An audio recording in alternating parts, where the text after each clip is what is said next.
ছায়া মন্ত্রিসভা সাম্প্রতিক খুব আলোচিত ঘটনা। অনেকে বলছেন এটা আবার কি, অনেকে নতুন শুনছেন। ছায়া মন্ত্রিসভা নিয়ে বাংলাদেশে হুট করে আলোচনার বিষয় হচ্ছে সাবেক উপদেষ্টা আসিফ মাহমুদ সজীব ভুঁইয়া তিনি ঘোষণা দিয়েছেন তারা ছায়া মন্ত্রিসভা করবেন। ছায়া মন্ত্রিসভা হচ্ছে এটা বিরোধী দল করে, যে মন্ত্রী থাকবে তার এগেনস্টে বিরোধী দল থেকে সেই মন্ত্রণালয়ের দায়িত্বপ্রাপ্ত কেউ থাকবেন।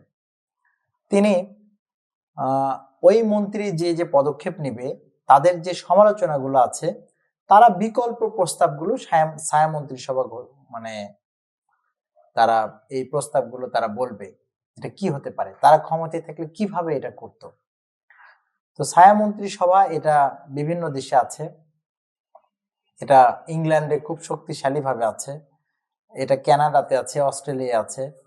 তো বাংলাদেশের মতো দেশগুলোতে কিন্তু ছায়া মন্ত্রিসভা কাজ করতে পারে, সাংবিধানিক ভাবে কোনো বাধা নেই। ছায়া মন্ত্রিসভায় আমরা দেখি যে সংসদে সরকারি দল একটা প্রস্তাব উত্থাপন করে, বিরোধী দল তার বিরোধিতা করে, সংসদে উত্তাপ উত্তেজনা তৈরি হয়। কিন্তু ছায়া মন্ত্রিসভা যদি গঠন হয় তাহলে এই রকম বিরোধিতার খাতিরে কোনো বিরোধিতা হবে না। তারা বিরোধিতা করবে কিন্তু তার প্রতি উত্তরে তারা যদি সরকারে থাকতো তাহলে এই জায়গায় কি কি পলিসি গ্রহণ করত, এই পলিসিগুলো কিন্তু তারা তুলে ধরবে। যেমন ধরেন অর্থমন্ত্রী তারা ট্যাক্স ঘোষণা করলো যে এই পণ্যের উপর কর দেবে, এই কর থেকে তারা এত কর উত্তোলন করবে। তো এমনি সাধারণত বিরোধী দলরা বিরোধিতা করে ট্যাক্স বাড়াচ্ছে, কিন্তু ট্যাক্স বাড়ানোর ফলে সরকারটা আসলে কিভাবে আর্ন করবে বাড়ানো ছাড়া, এটা কিন্তু তারা বলতে পারে না।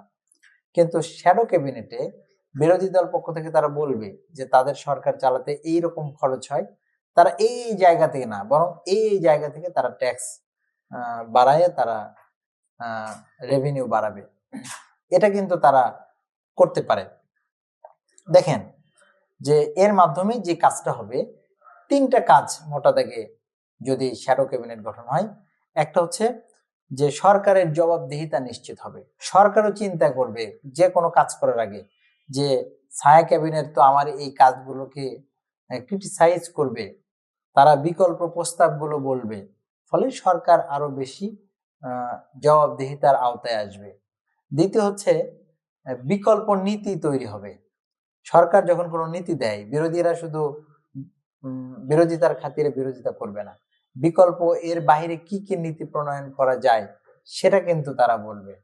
এর বাইরে হচ্ছে বিরোধীরা কিন্তু ক্ষমতার জন্য একটা প্রস্তুতি গ্রহণ করবে, এটাকে বলা হয় ওয়েটিং গভর্নমেন্ট, যে এই সরকার চলে যাওয়ার পরে তারা যে সরকার চালাবে এর জন্য তাদের একটা প্রস্তুতি থাকবে। তো বাংলাদেশে যদি এটা তৈরি হয়, এটা বাংলাদেশের রাজনীতির জন্য একটা ইতিবাচক একটা দিক তৈরি হবে। বাংলাদেশে যেহেতু গণতন্ত্র এখনো কোনো কাঠামোবদ্ধ রূপ ধারণ করে নাই, এর মাধ্যমে বাংলাদেশে গণতন্ত্রের চর্চা বাড়বে, নৈরাজ্য কমবে, আইনের শাসনের একটা কাঠামো তৈরি হবে এবং টেকসই গণতন্ত্রের দিকে যাত্রা শুরু করবে।